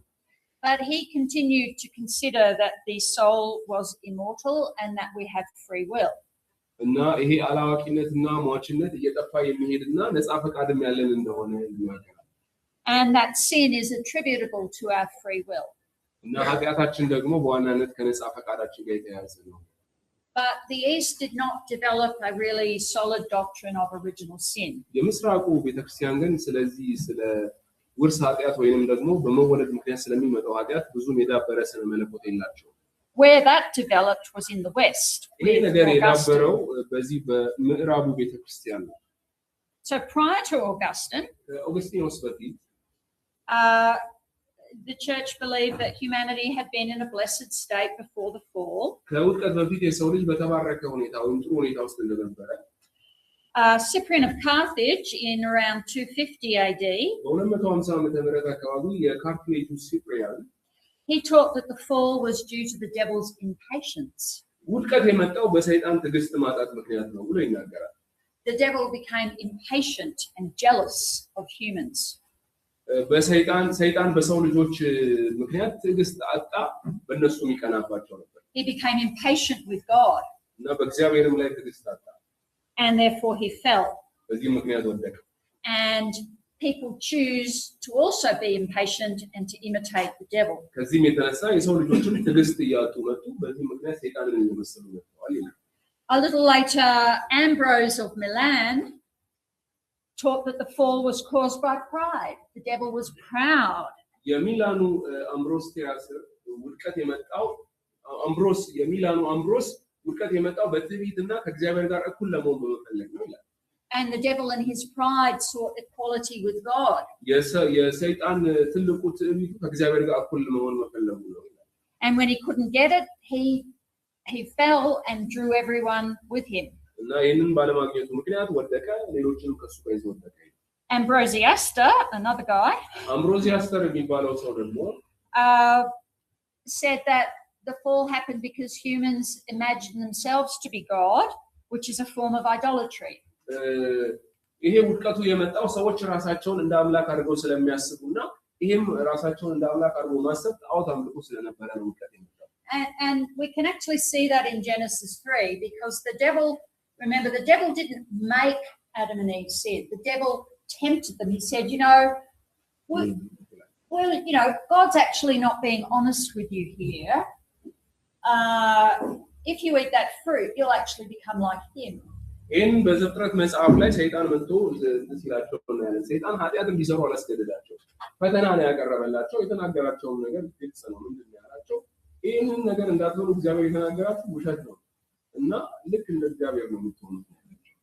So the devil lied and misrepresented God. እግዚአብሔርን ወክሎ ዋሽቷል ሰይጣን፣ እግዚአብሔር ያልተናገረውን ብሏል። And Adam and Eve did not have the faith and trust in God to say, go away.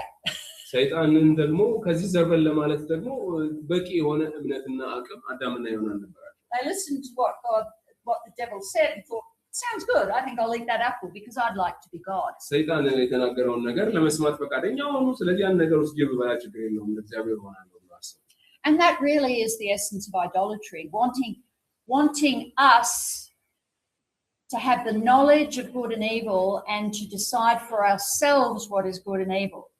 ይሄ ነገር ደግሞ በራሳችን የጥፋትና እንትንን ዕውቀት ማግኘት ብቻ ሳይሆን ክፉና ጥሩ መልካምና ክፉን በራሳችን መወሰን ወደ መቻል መምጣት ነው ጣዖት አምልኮ የሆነው።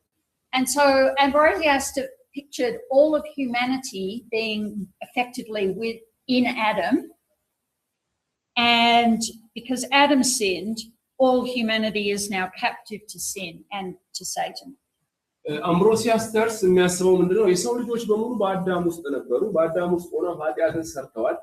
አሁንም ለሰይጣንና ለኃጢአት ደግሞ ምርኮኞች ናቸው ይላል። Ambrose, he said, yes, the corruption of sin is transmitted from Adam, but not Adam's guilt. We each have our own guilt. አምብሮስ የሚለው የኃጢአት ብልሽቱ በኃጢአት ምክንያት የመጣው ብልሽቱ ይተላለፋል፣ ግን አዳም የሰራው ያቺኛው በደሉ ግን ወደኛ አትተላለፍም ነው። So they're all trying to understand what the connection between us and Adam is. እና ለማብራራት የሞከሩት በእኛና በአዳም መካከል ያለው ግንኙነት ምንድነው የሚለው ነው የሚያብራሩት። In what sense are we guilty of Adam's sin, and in what sense is it just our own sin? እና በምንስ መልኩ ነው እኛ ለአዳም ኃጢአት ተጠያቂ የምንሆነው? በምንስ መልኩ ነው ስለራሳችን ኃጢአት ተጠያቂዎች የምንሆነው? And have we kind of inherited sin from Adam, or just inherited the tendency to sin? ከአዳምስ የወረስነው ኃጢአትን ነው ወይንስ ደግሞ ኃጢአት የማድረግን ዝንባሌ ነው የወረስነው? So this is the new discussion that's happening. ይሄ አዲሱ ክርክር ነው በዚህ ጊዜ ሲከራከሩበት የነበረው ማለት ነው። So they're acknowledging that humanity has fallen and needs God's help, God's grace to be የሰው ልጅ saved. እንደወደቀና ለድነት ደግሞ እግዚአብሔር ጸጋ እንደሚያስፈልገው ይቀበላሉ። But also that we have free will and we are individually responsible for our sins. ነገር ግን እኛ ነፃ ፈቃድ አለን፣ ደግሞ ለራሳችን ኃጢአት ተጠያቂዎች ነን ይላሉ። And this starts to form a basic idea that Augustine will consolidate. ይሄንን መሰረታዊ ወደሆነው አስተምሮና ሐሳብ ያመጣል። ይሄንም አውግስጢኖስ ነው በደንብ አድርጎ ያደራጀው። That salvation comes by us using our free will to work in cooperation with God's grace. ደህንነታችን የመጣው የኛን ነፃ ፈቃድ ተጠቅሞ ከእግዚአብሔር ጸጋ ጋር ለመስራት አብሮ ለመሆን በመተባበር ውስጥ ነው ነው። So there's, like there was with the Trinity and the natures of Christ, there's kind of this big soup of ideas. እነዚህ ሐሳቦች በኢየሱስ ክርስቶስ ስራ ላይ ተመልክተው በደንብ ሲንሸራሸሩ የነበሩ ሐሳቦች ናቸው። And when a distinct heresy comes along, የሆነ ለየት ያለ ምንፍቅና ሲመጣ ግን everyone goes, oh, we've got to sort this out. ይሄን ማጥሮ መፍታት አለብን ወደሚል ነው የመጡት ማለት ነው። ምንፍቅና ሲመጣ we need to come up with, what we really think about this. We need to define the truth here. ይሄኛው እዚህ ጋር እውነቱን እዚህ ጋር መመስረት አለብን ወደ ማለት ነው የመጡት አዲስ ምንፍቅና ሲመጣ ማለት ነው። And that heresy was Pelagianism. ይሄ ምንፍቅና ፕላጂያኒዝም ይባላል። So Pelagius was a British monk. ፕላጂየስ በእንግሊዝ በብሪቴን የሚኖር መነኩሴ ነው። and he taught in the late 4th and early 5th century. በከፍተኛው መካከለኛ ክፍለ ዘመን አካባቢ ያስተማረ የነበረ ሰው ነው. Which was also the time of Augustine. ይሄ ደግሞ ኦገስጢኖስ የነበረበትን ዘመን ነው. And Pelagius did not think that humans were helpless sinners. እና ፕላጂየስ የሚያስበው ሰዎች አቅም የሌላቸው እርዳታ የሚያስፈልጋቸው ኃጢአተኞች አይደሉም ብሎ ነው. Pelagius had a positive view of humanity. ስለ ሰው ልጅ የተሻለ ጥሩ ሐሳብ አለኝ ብሎ መጣ ፕላጂየስ ማለት ነው. He said, we humans have free will. We're responsible and we can choose to obey God. እኛ የሰው ልጆች ነፃ ፈቃድ አለን እግዚአብሔርን ለመምረጥ ደግሞ ኃላፊነት አለብን እግዚአብሔርን የመምረጥም አቅም አለን ይላል. And sure, the power to do will comes from God, but the decision, the free choice, the will and the action, that come from us. እርግጥ ኃይሉ የሚመጣው ከእግዚአብሔር ነው ነገር ግን ነፃ ፈቃዱ ያለው ከኛ ነው እኛ ፈቅደን የምንወስነው ነገር ነው. So, our own actions, if they're good or evil, that's how we deserve praise or blame. ስለዚህ ለእያንዳንዱ ነገር ኮነኔም ይሁን ደግሞም ጽድቅን ብናገኝ ለሰራነው ስራ ነው ከሰራነው ስራ ተነስተን ነው ይላል. God gave us all these laws in the Bible. If he didn't think we could obey them, why would he have given us all these instructions? እግዚአብሔር በመጽሐፍ ቅዱስ ውስጥ በጣም ብዙ ሕግጋትን ሰጥቶናል. እንደማንታዘዛቸው እንደማንችል ካወቀ ለምንድን ነው የሰጠን የሚል ጥያቄ ያነሳ. That would be pretty unfair, wouldn't it? Like saying, I expect you to be able to fly if you jump out of that window. ይሄ ምን እንደማለት ነው? በጣም ኢፍትሃዊ ነው. ለምሳሌ መብረር መቻላችሁን ማወቅ ፈልጋለሁ ብሎ የሆነ ሰው ከዚህ መስኮት እንድትዘሉ ሲያስገድዳችሁ ማለት ነው. So if God expects us to obey his laws, well, we must be able to. ይሄንን ደግሞ እንድናደርግ እግዚአብሔር ከጠበቀ ማድረግ አለብን ማለት ነው. And we receive reward or punishment according to our actions. ለሰራነውም ስራ ደግሞ ምስጋናም እናገኛለን ደግሞም ቅጣት እንቀበላለን. So God doesn't command the impossible, therefore humans must be able to keep his commandments. እግዚአብሔር የጠየቀው ነገር በሙሉ የማይቻል አይደለም ስለዚህ ሰዎች መታዘዝ አለባቸው. So Pelagius rejected the idea that humanity is sort of biased towards sin and broken. ይሄ ሰው ልጆች በኃጢአት ምክንያት ደካሞች ናቸው የተላለፈ ኃጢአት አለባቸው የሚለውን አስተምሮ ሙሉ ለሙሉ የተቃወመው ፕላጂየስ. We're not connected to Adam in that way. Each soul is uniquely created by God. It's not connected to Adam. በዚህ አይነት መልኩ ከአዳም ጋር የተገናኘን አይደለንም. እግዚአብሔር እያንዳንዱን ነፍስ ልዩ አድርጎ ነው የፈጠረው ብሎ ይናገራል. We're not stained or tainted by Adam's sin. እኛ በአዳም ኃጢአት ምክንያት አልቆሸሽንም ወይንም ደግሞ አልተበላሸንም ነው. What happened, you see, is that Adam set a bad example. ምንድነው የሆነው? አዳም መጥፎ ምሳሌ ነው ያስቀመጠልን. He got into some bad habits. ወደ መጥፎ ልምምድ ውስጥ ገባ. And we tend to imitate Adam. እኛ ደግሞ አዳምን ተከትለን ያንን እንለማመዳለን. So it's that imitation of Adam. ይሄ አዳምን የመከተል አባዜ ነው እንጂ not our physical descent from him that leads us to sin. ከሱ በመወለዳችን ምክንያት ግዴታ ኃጢአት ውስጥ የሚያስገባን ምንም ነገር የለም ነው. Pelagius also denied that God pressures humans in any way. He doesn't coerce, he doesn't make us do anything. Oh, thanks. Pelagius, can you repeat that? So God doesn't pressure humans to do good, okay? He just helps us to do good. እግዚአብሔር ሰዎች መልካም እንዲሰሩ ወይንም ጥሩ ነገር እንዲሰሩ አያስገድዳቸውም ግን እንዲሰሩ ይረዳቸዋል ኃይል ይሰጣቸዋል. And God's grace makes it easier to obey. የእግዚአብሔር ሕጎች ደግሞ ለመታዘዝ ቀላል ናቸው ይላል. So God gives us the gift of free will to choose to do good. ይሄንን እንድንመርጥ ደግሞ እግዚአብሔር የነጻ ፈቃድን ስጦታ አድርጎ ሰጥቶናል. He's given us his laws so we know what good we have to do. ምንድነው መልካም ማድረግ ያለብንን እንድናውቅ ደግሞ እግዚአብሔር ሕጉን ሰጥቶናል. He's given us the teachings and example of Christ to follow. እና የኢየሱስንም ምሳሌ እንድንከተል ትምህርት ሰጥቶናል ያን. And God doesn't predestine anyone to be saved. እና እግዚአብሔር ደግሞ ማንም እንዲድን ወይም እንዲፈረድበት አስቀድሞ አይወስንም. It's on us. We advance or we go backwards according to our own deeds. It's all about our merit. ሙሉ ለሙሉ በእኛ ላይ ነው. እግዚአብሔር ማንም ይድናል ይጠፋል ብሎ አልወሰንም. ሙሉ ለሙሉ በእኛ ላይ ነው ጥገኛ የሆነው. ስለዚህ ጥሩ ከሰራችሁ ትድናላችሁ፣ ጥሩ ከሰራችሁ አትድኑ.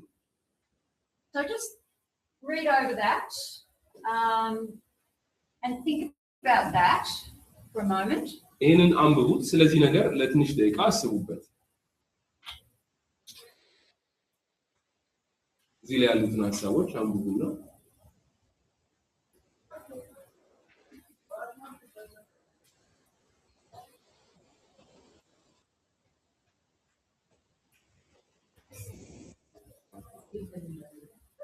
sorry.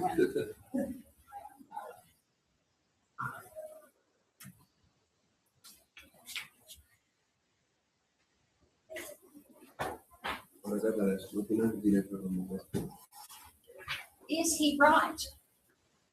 ልክ ነው ትላላችሁ ይህ ሀሳብ? Are humans basically good? Are we able to choose to follow God and do the right thing? የሰው ልጆች በመሰረቱ መልካሞች ናቸው እና እግዚአብሔርን ለመከተል በራሳቸው መወሰን ይችላሉ የሚለውን ሀሳብ ተቀበሉታላችሁ።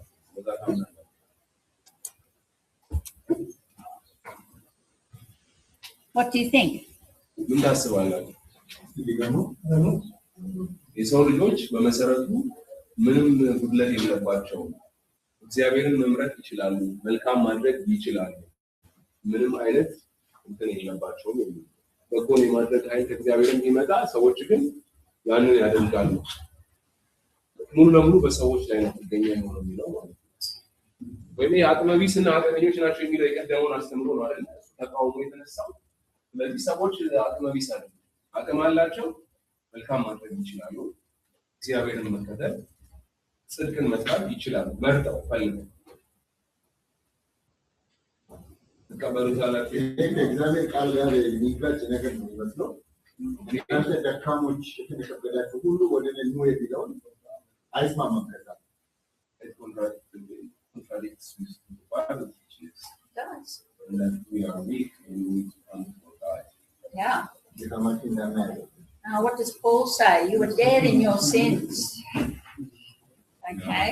ጳውሎስም ያለው ይሄን ነው። በኃጢአታችን ምክንያት So we are saved by grace through faith, that not of yourselves, it is a gift of God. በጸጋ እና በእምነት በኩል ናቸዋል። ይህም እግዚአብሔር ነጻ ስጦታ እንጂ ከእናንተ አይደለም ብሎ ሐዋርያው ጳውሎስ ይናገራል። Man is not perfect. It's not absolute. So in this case, as he is in the world, no one is perfect. So man is big. This is the case. Yeah. So we're not saved by works, lest anyone should boast. እሱም አይደለም የሚለውን ሀሳብ ነው ያነሳው። እኛ በስራ አልዳንም ማለት ነው፣ ወይንም በስራችን ምን አንችልም። So this is just an early depiction of Pelagius, and he doesn't look very happy, does he? ይህ የእሱ የፕላጂየስ ምስል ነው። So he's, እንደምትመለከቱት ብዙ ደስተኛ አይመስልም። okay, well, and so the Apostle Paul would have disagreed with Pelagius, I think. ከፕላጂየስ ጋር ሐዋርያው ጳውሎስ የሚቃረን ነው የሚመስለኝ። And Augustine certainly did. ኦገስቲን ግን ይህንን ተቃውሞታል። And so we probably should leave it at that እዚህ ጋር and have our lunch እናቆማለን። break. ከዛ ለምሳ ወጥተን ከምሳ ተመልሰን እንመጣለን ማለት ነው። And we'll tackle what Augustine said and how